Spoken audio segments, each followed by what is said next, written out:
racing against herself. She was denying the pain in her body when she finished that race. Paul was fighting his humanity when he finished the race. Christ at Golgotha finished the race. It's 5K in 52 minutes. Thank you. I couldn't remember what it was. I remember doing it, but still 52 minutes is pretty good. She did a lot for her, because I remember the day she did good to walk to her car. I'm bragging on her because I'm proud of what she's done. She's doing more than I can do. Although I will brag on myself right now. I can now do my rounds at the motel without sitting down and stopping for a while. That's 1, 2, 3, 4, 5. I'm not using my car anymore to go to the back. 5, and then twice on that building, and then walking back. When I first took that job, 1 floor, sit down and rest. 1 floor, sit down and rest. 1 floor, sit down and rest. Between each 1 floor, I had to sit down and rest. I can now do it without resting. I can now take care of all the bathrooms and mop the office floor without stopping and resting. Used to take it in 4 steps. You know, it's just like that in Christ. If you'll exercise your spiritual muscles, you'll grow. Sister Marie, since I've been here, your faith and your action in your prayer life here in the church has grown. I've noticed it. Every one of us here have changed during the time I've been here. Everybody's grown. They're doing more in the Lord than they've ever done before. They're stepping out in faith more than they've ever done before. You know why? When you exercise those muscles. You know why muscle men exercise so much? They want to build their muscles up. If they don't lift a lot of weights, those muscles won't grow. If a professional weightlifter lists for the Olympics, if he don't build up those muscles, he'll never pick up that 950 pounds. Yep. He'll stay on the floor. See, it's the same way with God. Same way with God.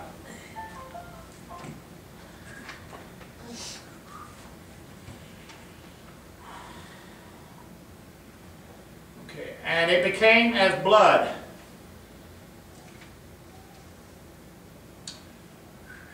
Fifth paragraph back where I read that.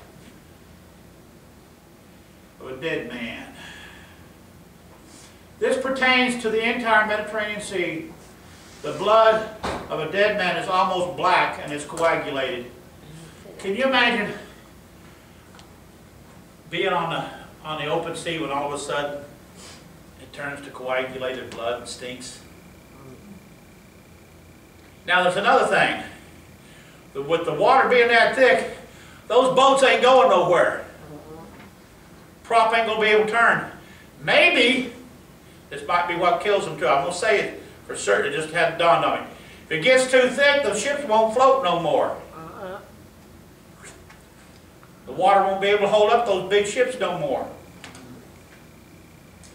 Also, even if it is the Mediterranean, let's say it is a Med. Remember, the Mediterranean connects to the Atlantic Ocean. And by the Suez Canal, connects to the Red Sea, which connects to the Indian Ocean, which connects to the Pacific Ocean. Now then, if you look at your currents on a map of the Med, it goes in, circles around, comes out, and it goes back down below to the equator. Eventually goes below Africa and back up. And it also goes out towards America, towards South America, by the equator. It could, within time, spread to all the oceans. It's going to influence it. Yeah. And do you realize, if it gets where ships can't float and men can't live on the sea, going to be a lot of countries without fuel. Yep. If it's just the Mediterranean area, you realize how many super tankers try to come out of the Med every day and won't make it? Going to be some changes in this world. Yep. But see, God will make a way for His children. It's not going to touch them. That's right. He's going to make sure they're fed and kept warm. He's going to make sure that they don't go without. It might get a little lean, but they won't do without. When I was out of work for a year and a half, it got a little lean, but we never went without. That's right. Ate a lot of deer meat, which I like. And every living soul died in the sea. This should have been translated living creatures. Therefore, every person on ships in the Mediterranean will die. Can you imagine? The Mediterranean has a lot of ships on it at all times, whether it be for commerce or military. The Mediterranean is one of the busiest places in such a small area of the world. There's a lot of nations around there. There's a lot of commerce that has to be protected around there. And yet the people of this time frame, even seeing all of a sudden, even if it is just the Mediterranean, that's going to make world news. All of a sudden the Mediterranean turns to coagulated blood, and all those men on those ships die at the same time, and the stench is going to be carried. Even if it is just in the Med, you realize the wind current is going to carry that stench all over the world? Sin destroys. What was it He told Adam and Eve? If you partake of this tree, you will surely die. Sin has a stench. That's right. You go around drug addicts, you can smell the sin. Yeah. It has a stench. You go around somebody dying that's not a Christian, the death angel has a stench. Yes, he For a does. non-Christian. Now then, the death angel for a Christian has a smell too, but it ain't a stench. It smells like a sweet, Savory. fragrant, flowery. I can't even think of what kind of flower, because it's a flower I've never smelled, but it sure is sweet. Sweet savor, it's called. But the difference is, the death angel for a Christian likes what he's doing. Yeah. The death angel for a sinner hates what he's about to do.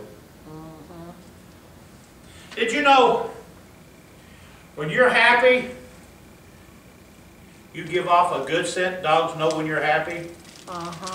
But when you're sad or angry or scared, you give off a scent that ticks them off.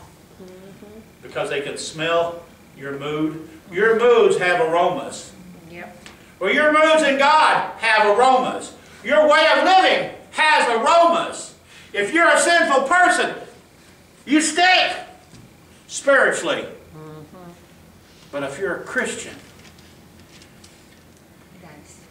you're like the sweetest smell of incense to God. Our prayers are incense to Him.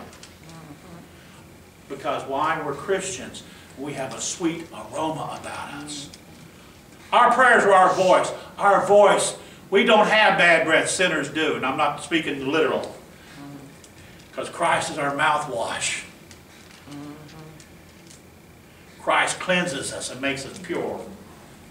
But see, these sinners that are going to be in tribulation, they're going to be doing all they can to show God He ain't what He thinks He is. And in closing,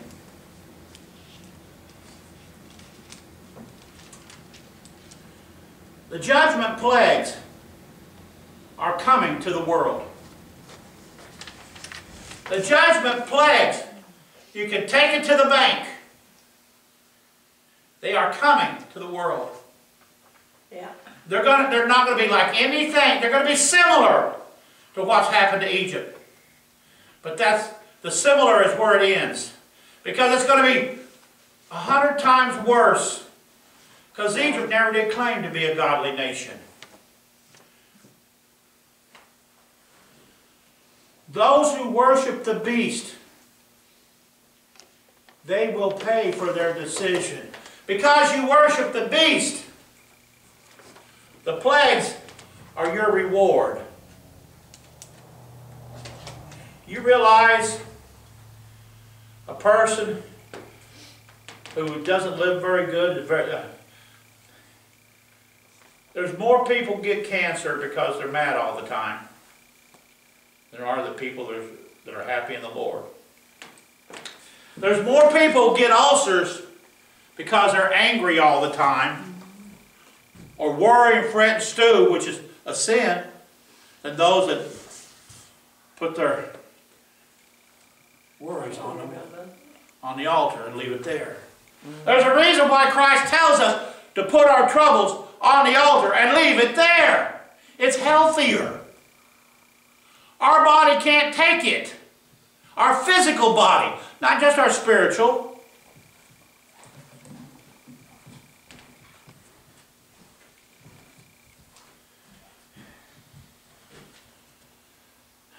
And last of all, this is what I like. Those who accept Christ will be protected. Those who accept the blood, it's going to pass them by. Those who have their doorposts covered by the blood.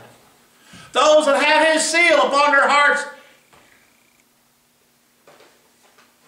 Christ will say, leave them alone. Don't let it touch them. These are my saints out of tribulation. These are my very special children. Don't touch them. You know what God tells Satan a lot of times? Leave them alone. Right now. There's so many times that God protects you, sometimes you don't even realize it. Like my wife has said, we've had the car when it should have hit another car in front of us, just like something just stopped it. It was the Oldsmobile when that happened in. I had that wreck with my little Neon, and that was now small. By the damage I'd done to that Mustang, I should have tore my car up. I got to drive it home. And you know what kept it from happening? God. When I seen that mess fixing to happen, my exact words was, oh Lord, there's a mess about to happen. God protect us, not me. I said, God protect us. And I didn't say it out loud. I didn't have time to say it out loud. I had to brace for impact. You know, that comes by keeping your prayer life active. Because sometimes you don't have time to pray. That's right. Sometimes you don't have time to fast. That's right. So if you don't have, sometimes you don't have time to get your life straightened up so you can talk, have your communication line open. That's why you should pray without ceasing. Right. What does that mean? That doesn't mean every man walk around like you're holier than thou. But that means keep an open communique. Yeah. God can't talk to you if you don't have your line active. That's right. God can't whisper in your ear if you got your earplugs in. That's right. If all you're listening to, now I know why I don't listen to the music I used to listen to. I used to love, and I still like rock and roll, don't get me wrong. But right now, my wife can tell you how often you get in and you hear secular music on my radio. I don't even want to listen to it anymore. I mean, there's songs I like, but I just don't have any, I don't get any delight anymore. It's pleasurable, but that's not where my heart is anymore. You know why? Because I want to keep in tune with the Master. I can't keep in tune with the Master if I'm listening to the devil. That's right.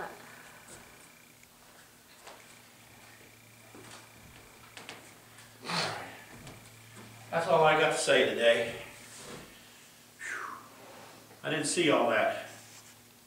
I really thought I was going to be done with